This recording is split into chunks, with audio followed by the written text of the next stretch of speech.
Ever found yourself in the middle of writing your masterpiece in Atticus, only to realize you need a little more space, a designated section, or perhaps just a clean break between chapters, and you think, how do I add a blank page here?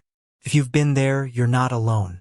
It's a common question, and thankfully, the answer is surprisingly simple, yet incredibly powerful for organizing your book.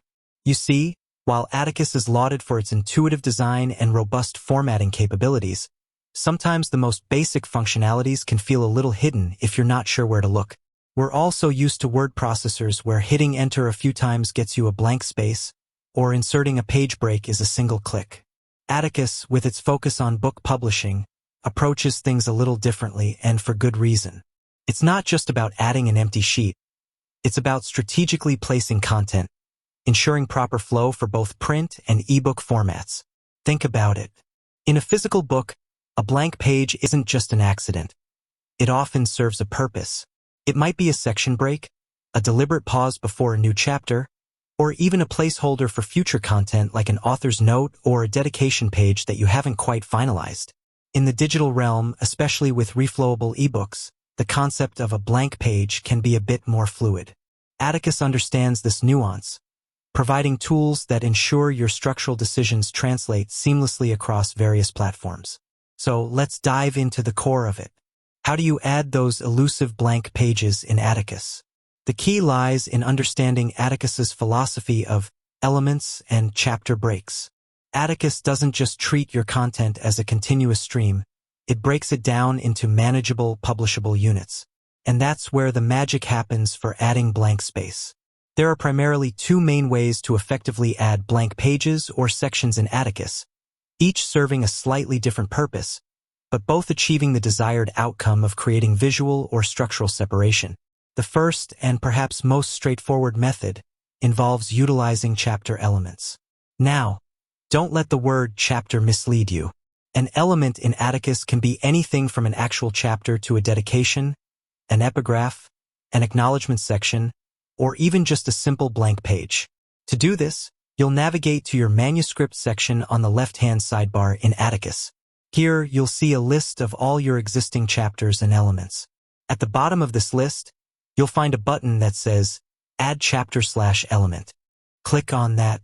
Pop-up will appear, giving you several options.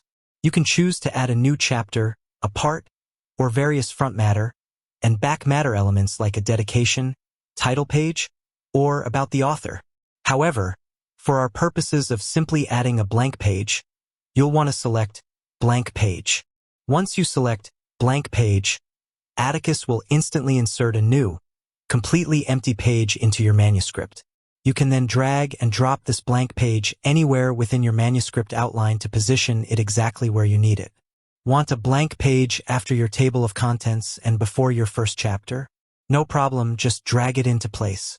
Need a blank page to separate two distinct sections within a larger chapter? You can do that too by treating each section as its own element.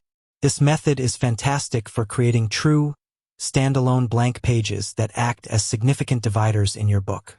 The second method, while not strictly adding a blank page, achieves a similar visual effect and is incredibly useful for creating visual separation within existing chapters or elements. This involves using paragraph styles and spacing. While Atticus might not have a direct insert page break button in the same way traditional word processors do, you can achieve a similar effect by using empty paragraphs with specific styling, or by leveraging the inherent page breaks that Atticus applies to new chapters/elements. For instance, if you have a scene transition within a chapter and you want a significant visual break, you can create a new paragraph, leave it empty, and apply a specific paragraph style to it that gives it extra top and bottom padding. While it won't be a separate page, it will create a distinct visual separation that reads like a break.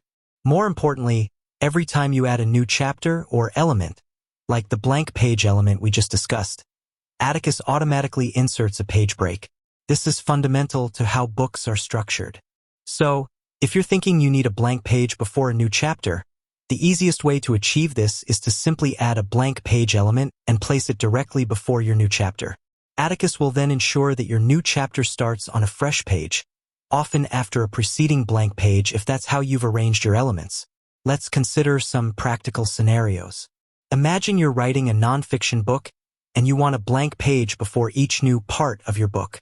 You would simply create a part element, then add a blank page element directly before it. When you export your book, Atticus will ensure that the part title always starts on a fresh page, preceded by your designated blank page. Or perhaps you have an image that needs to stand alone on a page. You can insert the image, and then if you want a blank page immediately following it before the next text, you can add a blank page element right after your image element. This gives you immense control over the flow and visual presentation of your book. It's all about thinking in terms of structural elements rather than just continuous text. Atticus is designed to help you produce professional-looking books, and that means respecting traditional book formatting conventions while also adapting to the needs of digital publishing. The beauty of Atticus's approach to blank pages lies in its flexibility. You're not just adding empty space. You're intentionally structuring your book.